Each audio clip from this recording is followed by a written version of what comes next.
కాలగమనం తర్వాత సీరియల్స్ లోకి వచ్చాయని చెప్పారు కదా మ్యామ్. ఏమేం సీరియల్స్ చేశారు? ఇది ఉమ్మడి కుటుంబం, నిన్ను కోరి, దీర్ఘాయుష్మాన్ భవ, ఇట్లా చాలా. చాలా. ఒకటి కాదమ్మా, అవును. చాలా చేశాను. మనసంతా నువ్వే, మళ్ళీ ఝాన్సీలో జడ్జ్ క్యారెక్టర్ నాది కంటిన్యూటీ రోలు. వాద ప్రతివాదనలు విన్న తర్వాత బాధితులైన అమ్మాయిలకి న్యాయం జరగాలి. అట్లా ఒకటి కాదు, Yeah. చాలా చేస్తూనే మీరు ఇన్ని వచ్చాను. రోల్స్ చేశారు కదా మ్యామ్, ఇందులో మీ ఫేవరెట్ క్యారెక్టర్ ఏది?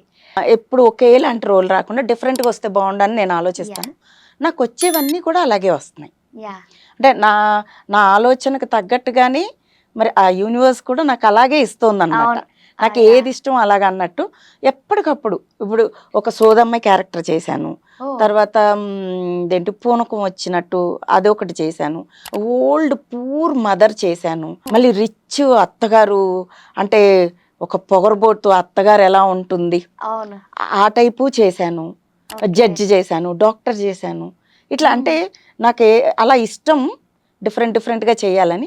అలా నాకు వచ్చేవి కూడా అన్నీ అలాగా డిఫరెంట్గానే వస్తున్నాయి. గాడ్స్ గిఫ్ట్ అనుకో. ఇన్నిట్లో మీ ఫేవరెట్ రోల్ ఏది? ఫేవరెట్ అంటే రెబలే. రెబల్ అంటే ఇష్టం అనమాట. అత్తగారు పొగరు చూపించడానికి రోల్స్ మీకు బాగా సూట్ అవుతాయి అని అందరూ అదే అంటారు. నాకు కూడా అదే అనిపిస్తుంది, మీకు బాగా విలన్ రోల్స్ అందరూ అలాగే అంటారు. మీ ఫేస్ చూడంగానే అలా విలన్ గా రఫ్ గా బాగా నాకు వచ్చేవి కూడా. ఇప్పుడు మూవీస్ చేస్తున్నాను ఎక్కువ, సో మూవీస్ అంతా కూడా నాకు అలాంటివి ఎక్కువ వస్తున్నాయి. ఓహో. రెబల్ గా, పొగరబోతుగా యా. అట్లాగే వస్తున్నాయి. రీసెంట్ కార్తిక్ మూవీ చేస్తున్నారు, కార్తిక్ గారు హీరో, అజయ్ ఘోష్ గారు ఫ్యామిలీ మెంబర్ గా. ఓకే. సో దానిలో కూడా నాకు అలాంటి క్యారెక్టరే వచ్చింది, రెబెలిస్ట్ బాగా రెబల్. కళ్ళతో ఇలా చూస్తే చాలా మొత్తం భయపడాల్సింది, వావ్. అలాంటి రోల్ ఇచ్చారు. సో నాకు హ్యాపీ, అది ఒకటి బాగుంటుంది. ఎలా ఫీల్ అవుతుంటారు మేము? ఒక మూవీ నుంచి ఒక మూవీ ట్రాన్స్ఫర్మేషన్స్ చాలా ఉంటాయి కదా, ఎలా ఫీల్ అవుతుంటారు? హ్యాపీగా ఉంటది, హ్యాపీగా ఉంటది. నా కోరిక అదే కదా, అలా డిఫరెంట్ గా రావాలనే కోరిక. సో అవి వచ్చేవి అలా వస్తుంటే నాకు చాలా హ్యాపీగా అనిపిస్తుంది. ఓకే.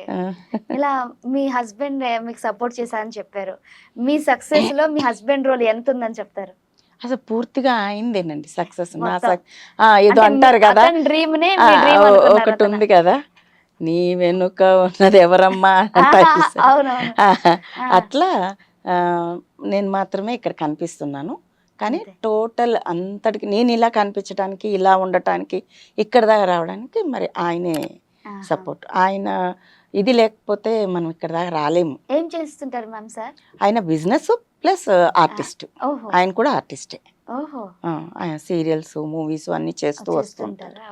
సో చేస్తూ ఉంటారు, ప్లస్ బిజినెస్ ఉంది, అది చూసుకుంటూ గ్యాప్స్ టైమ్స్ లో ఇవి చేస్తుంటారు. Okay ma'am.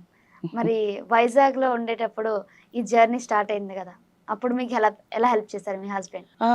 ఏం లేదమ్మా, మంచి ఆపర్చునిటీ వచ్చింది, ఇలా అందరికీ రాదు, నిన్ను వెతుక్కుంటూ వచ్చిన ఆపర్చునిటీని పోగొట్టుకోవద్దు, వెళ్ళి చేసిరా అనే నాకు. అంటే చాలా మంది చెప్తుంటారు కదా, ఎందుకు సినీ ఫీల్డ్ అని, ఎప్పుడైనా అపోజ్ చేశారా అలా ఏమైనా? అసలు ఎప్పుడు అలా లేదు. ఇప్పటికి కూడా నాకు బ్యాక్ బోన్ లాగా నిలబడి ఏం చెప్తారంటే, ఎవరు ఏం మాట్లాడినా వాళ్ళు ఏమనుకుంటున్నారు, వీళ్ళేం ఏది పట్టించుకోవద్దు, నీ ఫ్యామిలీ మేము నీకు సపోర్ట్ గా ఉన్నాము, నువ్వేంటో మాకు తెలిసినప్పుడు ఏది పట్టించుకోవద్దు, నువ్వు ముందుకు అలా వెళ్ళిపో, ఏది చెవుకు తీసుకోవద్దు అంటారు, అసలు మైండ్కి తీసుకోవద్దు, వినొద్దు, నువ్వు నీ గోల్ ఏంటి దానికి. మ్యామ్, ఇప్పుడు మీరు ఫ్యాషన్ డిజైనింగ్ చేసా అని చెప్పారు కదా, మళ్ళీ ఇప్పుడు ఒక ఆపర్చునిటీ వస్తే ఫ్యాషన్ డిజైనింగ్ చేస్తారా, యాక్ట్రెస్ గా కంటిన్యూ చేస్తారా? లేదు, యాక్ట్రెస్ గానే కంటిన్యూ చేస్తాను. వద్దు మళ్ళీ ఆ బాధలు వద్దు బాబు, ఆ టెన్షన్స్ వద్దు. అంటే బిజినెస్ అంటే బిజినెస్, ఆ టెన్షన్స్ వేరు. అవును, బిజినెస్ అదంతా వర్కర్స్ తో ప్రాబ్లం ఉంటుంది, అవన్నీ చాలా ఉంటది, స్ట్రగుల్స్, కనపడని స్ట్రగుల్స్. ఇప్పుడు రేపు మనము ఈవినింగ్ కల్లా మ్యారేజ్వి డెలివరీ ఇచ్చేయాలి, ఎల్లుండి మ్యారేజ్ అనుకోండి, రేపు ఇచ్చేసేయాలి, వర్కర్ సడన్ గా హ్యాండ్ ఇస్తాడు, అప్పుడు ఏంటి పరిస్థితి? నమ్ముకొని ఉంటాం, ఇటు మాట పడ, అవంతా చాలా మెంటల్ టెన్షన్స్. అంటే మనీ పరంగానే కాదు, అన్ని రకాలుగా చాలా స్ట్రగుల్స్ ఉంటాయి బిజినెస్ అంటే.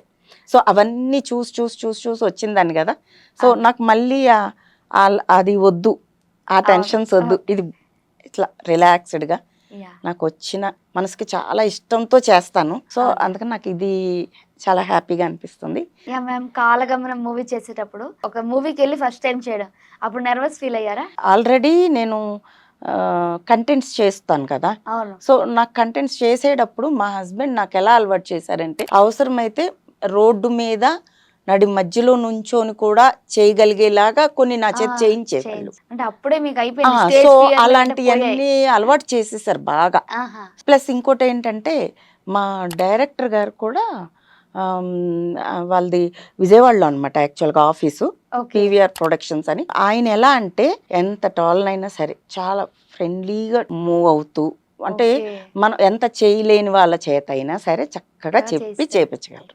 వావ్, అంటే great. భయం అనేది ఉండదు, పోగొట్టేస్తారు. ఈ సందర్భంగా అతనికి ఏం చెప్పాలనుకుంటున్నారు? ఆయనకి చెప్పడానికి నాకు మాటలు కూడా రావు.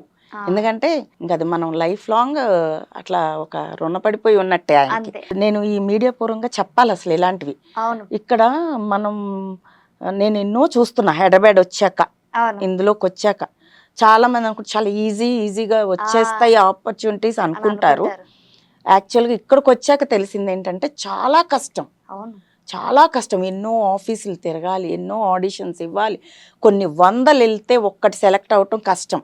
నేను అందరు ఆర్టిస్టులని చూస్తాను, అందరితో మూవ్ అవుతాను కదా. ఈరోజు హే కెమెరా నా వైపు తిరిగింది, నా వైపే ఉంది అంటే నేను ఫేమ్లో పడతాను కదా. నాకు ఈరోజు ఒక చిన్న డైలాగ్ ఇచ్చారు, లేకపోతే అట్లా అంత చిన్న దానికి కూడా ఎంతో ఆనందపడిపోతాం అక్కడ ఆర్టిస్టులు అందరం. అంతే. అంత చిన్నది వస్తే చాలా ఆలోచించే ఇంతమందిని చూస్తూ నేను నాకు అసలు ఏమీ అదే అంటే నేను కెమెరా ముందుకు ఎప్పుడు రాను దాన్ని నాకు అంత పెద్ద ఆపర్చునిటీ ఇచ్చి అంత పెద్ద రోలు ఒక మూవీలో ఇచ్చారు అంటే కదా ఆయన ఎంత గ్రేటు. అది ఆ కష్టాలన్నీ ఇక్కడ చూస్తున్నాను కాబట్టి అలా రావటం అనేది చాలా గ్రేటు ఆయన ఇవ్వటం నాకు.